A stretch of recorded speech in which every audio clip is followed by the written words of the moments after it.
बिस्मिल्लाहिर्रहमानिर्रहीम। आज का हमारा टॉपिक है फाइलम प्लेटीहेल्मिन्थ। फाइलम प्लेटीहेल्मिन्थ की जो डोमेन है वो यूकेरिया और किंगडम एनिमेलिया है। They are called flatworms. Flatworm का क्या मतलब है? इनकी बॉडी फ्लैट होती है। फ्लैट क्या चीज होती है? ऐसी बॉडी जो गोल ना हो बल्कि चपटी हो, उसको हम फ्लैट बॉडी कहते हैं। इनकी बॉडी डॉर्सोवेंट्रली कंप्रेस्ड है। डॉर्सोवेंट्रली कंप्रेस्ड का क्या मतलब है? ये इसकी बॉडी की डॉर्सल साइड है, ठीक है, जिधर एरो लगाया हुआ है ये वाली साइड, ये जो हमें नजर आ रही है, this is dorsal side of the body. और वो साइड जो नीचे की तरफ है जो हमें नजर नहीं आ रही, वो इसकी वेंट्रल साइड है। तो इसकी बॉडी जो होती है लिविंग ऑर्गेनिज्म की, उसकी डिस्टिंक्ट डॉर्सल और वेंट्रल साइड है और डॉर्सो वेंट्रली कंप्रेस्ड है, यानी कि डॉर्सल और वेंट्रल साइड्स के दरमियान में गैप नहीं है, बल्कि ये कंप्रेस्ड है, चपटा हुआ है। इनकी बॉडी चूंकि डॉर्सो वेंट्रली कंप्रेस्ड है, चपटी है, इसी वजह से इनका नाम फ्लैटवर्म्स है। तो फ्लैट वर्म्स में प्लेटीहेल्मिन्थ्स का जो मेन कैरेक्टर है वो इनकी फ्लैट बॉडी है। जैसे कि निडेरियन का मेन कैरेक्टर उनमें पाए जाने वाले नीडोसाइट थे और पोरिफेरा के मेन कैरेक्टर उनकी बॉडी के ऊपर पाए जाने वाले पोर्स, जिनको ऑस्टिया कहते हैं, वो था। इसी तरह से इस फाइलम का जो मेन कैरेक्टर है वो इनकी फ्लैट बॉडी है। इनको आइडेंटिफाई इनकी फ्लैट बॉडी की बेस पर किया जाता है। अदरवाइज इनमें बहुत सारे कैरेक्टर्स पाए जाते हैं, लेकिन मेनली देखने से ही जब पता चले कि ये कौन सा फाइलम है तो वो इनकी डॉर्सो वेंट्रली कंप्रेस्ड बॉडी या फ्लैट बॉडी से पता चलता है। इनकी बॉडी सॉफ्ट होती है, बॉडी इज सॉफ्ट, ठीक है, हार्ड नहीं होती। जैसे कॉकरोचेस, इंसेक्ट्स, इनकी बॉडी तो हार्ड होती है ना, उस तरह की नहीं होती, बल्कि इनकी बॉडी सॉफ्ट होती है।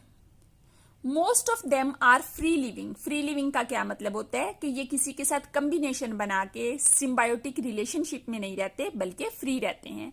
जब दो ऑर्गेनिजम्स का आपस में रिलेशनशिप होता है, चाहे उसमें किसी को फायदा हो नुकसान हो, ये बात अलग, तो उस रिलेशनशिप को सिम्बायोसिस कहते हैं। लेकिन जब कोई इंडिविजुअल अकेला रहता है, आजाद रहता है, तो इसको हम फ्री लिविंग कहते हैं। तो ये मोस्टली ये फ्री लिविंग होते हैं, लेकिन इसमें से कुछ जो होते हैं ना वो एंडोपैरासाइट्स होते हैं। एंडोपैरासाइट का क्या मतलब होता है? एंडो का मतलब होता है इनसाइड, और पैरासाइट वो होता है जो किसी लिविंग ऑर्गेनिज्म की बॉडी के अंदर या ऊपर रहे और उसको नुकसान या डिजीज काज करे। तो ये चूंकि अंदर रहते हैं और नुकसान काज करते हैं, तो इस वजह से ये एंडोपैरासाइट हैं। सारे नहीं, बल्कि सम इसमें से एंडोपैरासाइट हैं। किसके एंडोपैरासाइट हैं? किसकी बॉडी के अंदर रहते हैं? Human and other animals. Liver fluke, तो इसलिए इसका नाम टेपवर्म है। तो ये टेपवर्म्स हैं। और ब्लड फ्लूक हैं, ब्लड के अंदर रहते हैं, तो इस वजह से इनका नाम ब्लड फ्लूक है। तो ये सारे पैरासाइट्स हैं, ये ह्यूमन बींग में और मुख्तलिफ एनिमल्स में डिजीज काज करते हैं। They are triploblastic. ट्रिप्लोब्लास्टिक का क्या मतलब है? बॉडी के जो टिश्यूज हैं वो एक्टोडर्म, मेसोडर्म और एंडोडर्म से बनते हैं। तो इसकी जो बॉडी है एक्चुअली वो 3 एम्ब्रियोनिक लेयर्स से मिलकर बनती है। जो बाहर वाली लेयर है इसका नाम एक्टोडर्म है, ये वाली एक्टोडर्म है, और जो सेंटर वाली है उसका नाम मेसोडर्म है, ये ग्रीन कलर वाली मेसोडर्म है, और जो सबसे अंदर वाली लेयर है इसका नाम एंडोडर्म है। ये 3 लेयर हैं, एक्टोडर्म, मेसोडर्म और एंडोडर्म। इन 3 लेयर से बॉडी की तमाम टिश्यूज डेवलप होती हैं। चूंकि ये 3 लेयर्स से डेवलप होती हैं, तो इस वजह से इन ऑर्गेनिजम्स को ट्रिप्लोब्लास्टिक ऑर्गेनिजम्स कहा जाता है। इससे पहले हमने डिप्लोब्लास्टिक ऑर्गेनिजम्स का पढ़ा था कि वो 2 लेयर्स के बने होते हैं, जिनमें बाहर वाली एक्टोडर्म और अंदर वाली एंडोडर्म थी।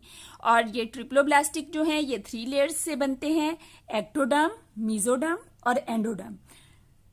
डिप्लोब्लास्टिक में मेसोडर्म एब्सेंट है, वो 2 लेयर्स के बनते हैं, और दरमियान में 2 लेयर्स के दरमियान में जो स्पेस होती है वो वहां पर जेली लाइक मटेरियल से कवर्ड थी।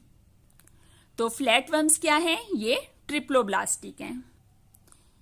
दे are triploblastic, that is the tissue of the body are derived from 3 embryonic layers, that is ectoderm, mesoderm and endoderm. Next character ये है कि दे आर एसिलोमेट। एसिलोमेट का क्या मतलब होता है? ए का मतलब होता है एब्सेंट। इनमें सिलोम यानी कि बॉडी कैविटी एब्सेंट होती है, इस वजह से इनको एसिलोमेट कहते हैं। A mean absent and coelom mean cavity. Body cavity इनमें प्रेजेंट नहीं होती। बॉडी कैविटी कुछ ऑर्गेनिजम्स में प्रेजेंट होती है, जैसे ह्यूमन बीइंग की समझना सबसे आसान है आपके लिए। ह्यूमन बीइंग में हमारे जो पेट के अंदर कैविटी है जिसमें ऑर्गन्स पड़े हुए हैं, ये कैविटी सीलोम है। तो ऐसी कैविटी इन ऑर्गेनिजम्स में प्रेजेंट नहीं है, बल्कि अंदर से बॉडी फिल्ड है सेल्स के साथ, खाली स्पेस कैविटी प्रेजेंट नहीं है। इस वजह से ये एसीलोमेट हैं। अब इनमें कैविटी तो है नहीं, तो वो किस तरह के सेल्स से फिल्ड है? तो ये जगह जो है ये loose connective tissue called parenchyma cells. ठीक है, पेरेन्काइमा जो है ये फिल करती है space between the body wall and the body organs. बाहर जो है बॉडी वॉल है, अंदर ऑर्गन्स हैं, और उनके दरमियान जो स्पेस है वहां पर पेरेन्काइमा सेल्स हैं। यहाँ आप देख रहे हैं कि कैरेक्टर्स ज्यादा एडवांस हो रहे हैं, तो सारे फाइलम्स जैसे जैसे आप आगे पढ़ते जाएंगे मजीद एडवांस कैरेक्टर्स आते जाएंगे। निडेरिया में कैरेक्टर्स इससे कम थे, यहाँ पर थोड़े से एडवांस हो गए हैं। नेक्स्ट फाइलम में इससे ज्यादा एडवांस कैरेक्टर्स होंगे। तो अब हम बात करते हैं इनकी सिमेट्री की। तो इनके अंदर जो है वो बाइलेटरल सिमेट्री पाई जाती है। बाइलेटरल सिमेट्री क्या होती है? ऐसी सिमेट्री जिसमें किसी ऑर्गेनिजम्स को एक ही प्लेन से 2 इक्वल हाफ्स में डिवाइड किया जा सकता हो, उसको बाइलेटरल सिमेट्री कहते हैं। जिसको मोर देन 1 से किया जा सकता है वो रेडियल सिमेट्री होती है। इससे पिछले फाइलम में, फाइलम निडेरिया में हमने पढ़ा था रेडियल सिमेट्री का। वहां पर एक प्लेन से भी 2 इक्वल हाफ्स, दूसरे से भी, तीसरे से भी ऐसा पॉसिबल था। लेकिन यहाँ पर सिर्फ सिंगल प्लेन ही है जिससे 2 इक्वल हाफ्स में डिवाइड किया जा सकता है। अगर इस रुख पे करते हैं तो ऊपर हेड है, नीचे हेड नहीं है, और इस तरह से 2 इक्वल हाफ्स नहीं बन सकते। अब चूंकि ये बाइलेटरल सिमेट्री वाले हैं, 2 इक्वल हाफ्स होते हैं, तो इनमें distinct right and left sides होती हैं। तो आप यहां पर देखें कि लीवर फ्लूक में ये इसकी बॉडी की राइट साइड है और ये इसकी बॉडी की लेफ्ट साइड है। यहां पर डिस्टिंक्ट राइट और लेफ्ट साइड्स प्रेजेंट होती हैं। यहां पर प्लेनेरिया में भी देखें तो ये इसकी राइट साइड है और ये इसकी लेफ्ट साइड है। तो इनमें बाइलेटरल सिमेट्री पाई जाती है with distinct left and right sides. एक बॉडी की लेफ्ट साइड होती है, एक राइट साइड होती है, as well as dorsal and ventral sides, यानी ऊपर वाली और नीचे वाली साइड्स भी एक दूसरे से डिफरेंट होती हैं। They don't have respiratory and circulatory system. They don't have respiratory and circulatory system. इसका क्या मतलब है? इनमें रेस्पिरेटरी सिस्टम यानी कि ऑक्सीजन को ट्रांसपोर्ट करने वाला, कार्बन डाइऑक्साइड को वापस लाने वाला सिस्टम नहीं है। क्योंकि इनकी बॉडी फ्लैट है, इनके तमाम सेल्स एनवायरनमेंट के करीब हैं। बहुत बड़ी मोटी बॉडी होगी ना, तो सेल्स जो हैं वो सरफेस से दूर होंगे, वहां पर ऑक्सीजन पहुंचाने के लिए बाकायदा सिस्टम की जरूरत होती है। लेकिन इनकी तो बॉडी फ्लैट है, चपटी है, थोड़े से उसकी सरफेस है, तो इस वजह से सेल्स जो हैं वो एनवायरनमेंट के करीब होते हैं। वो वहां से डायरेक्टली ऑक्सीजन ले लेते हैं और कार्बन डाइऑक्साइड रिलीज कर देते हैं। इस वजह से रेस्पिरेटरी सिस्टम की जरूरत नहीं होती। सर्कुलेटरी सिस्टम जो है, ट्रांसपोर्ट सिस्टम भी इसको कहते हैं, ये ट्रांसपोर्ट करता होता है गैसेस को, तो गैसेस के लिए भी जरूरत नहीं है यहाँ पे। और फूड को ट्रांसपोर्ट करता है और वेस्ट को, तो उसके लिए भी अलग अलग से सिस्टम मौजूद हैं। तो इस वजह से सर्कुलेटरी सिस्टम की भी यहाँ पर जरूरत नहीं है। तो ये सर्कुलेटरी सिस्टम भी यहाँ पर एब्सेंट है। ये एक बड़ा इंपॉर्टेंट क्वेश्चन पूछा जा सकता है एग्जाम में कि why circulatory system is absent. तो आप इसको जस्टिफाई करेंगे कि सर्कुलेटरी सिस्टम इस वजह से एब्सेंट है कि रेस्पिरेटरी सिस्टम की भी जरूरत नहीं थी और वेस्ट की रिलीज करने के लिए भी अलग से सिस्टम मौजूद है और फूड भी डायरेक्टली हर सेल तक पहुंच जाती है। इस वजह से इनमें circulatory system, transport system absent है। इनमें नेटवर्क ऑफ ट्यूब्यूलर प्रोटोनेफ्रिडिया मौजूद होता है। किस चीज के लिए? रिमूवल ऑफ वेस्ट्स के लिए। अब ये प्रोटोनेफ्रिडिया क्या होते हैं? These tubules have numerous branches. Each branch ends in a bulb like cell called flame cells. The cilia of flame cells beat to suck surrounding fluid into the tubule. The tubules filter the waste material from fluid and release them out of body wall through a small opening called nephridiopore. यहाँ पर plain area है और plain area में आप देखें कि ये एक छोटा सा आपको ब्लैक कलर का बॉक्स नजर आ रहा है और उसका एरो इधर लगाया हुआ है। इसका मतलब है कि ये वाला हिस्सा जो है ना, ये इस ब्लैक एरिया को रिप्रेजेंट कर रहा है, उसको बड़ा करके दिखाया हुआ है। इसी तरह का ये जो प्रोटोनेफ्रीडिया, ये एक प्रोटोनेफ्रीडिया बनाया हुआ है। इस तरह के प्रोटोनेफ्रीडिया आप यहाँ पर देखें कि ये सारे यहाँ पर प्रेजेंट हैं और ये इस बॉडी की इस साइड पर भी सारे प्रेजेंट हैं।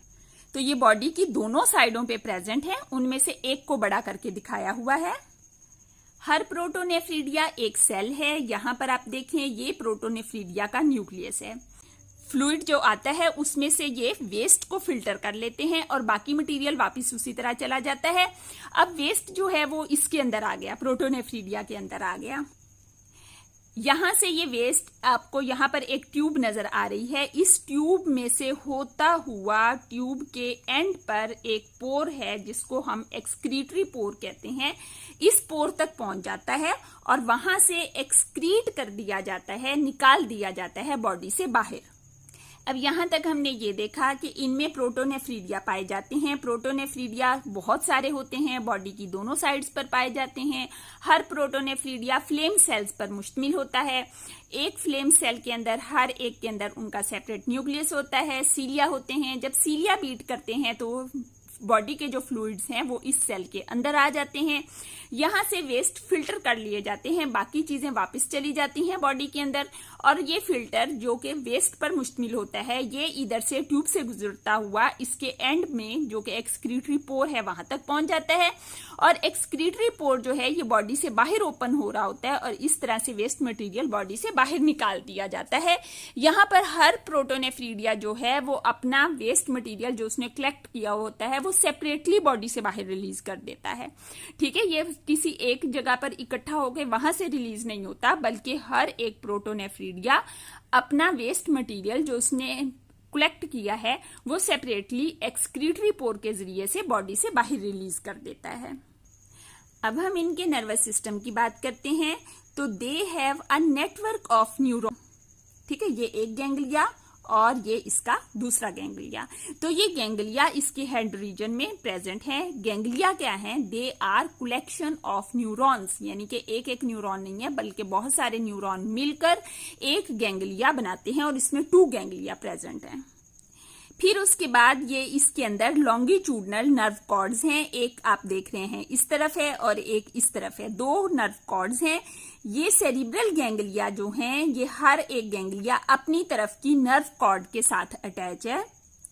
इसके बाद ये जो नर्व कॉर्ड, ये वाली और ये वाली, ये दोनों नर्व कॉर्ड्स, आपको ये सेंटर में लाइनें नजर आ रही हैं, ये दोनों नर्व कॉर्ड्स एक दूसरे के साथ इन लाइनों के जरिए से अटैच हैं। इन लाइंस को हम ट्रांसवर्स कमिशर्स कहते हैं।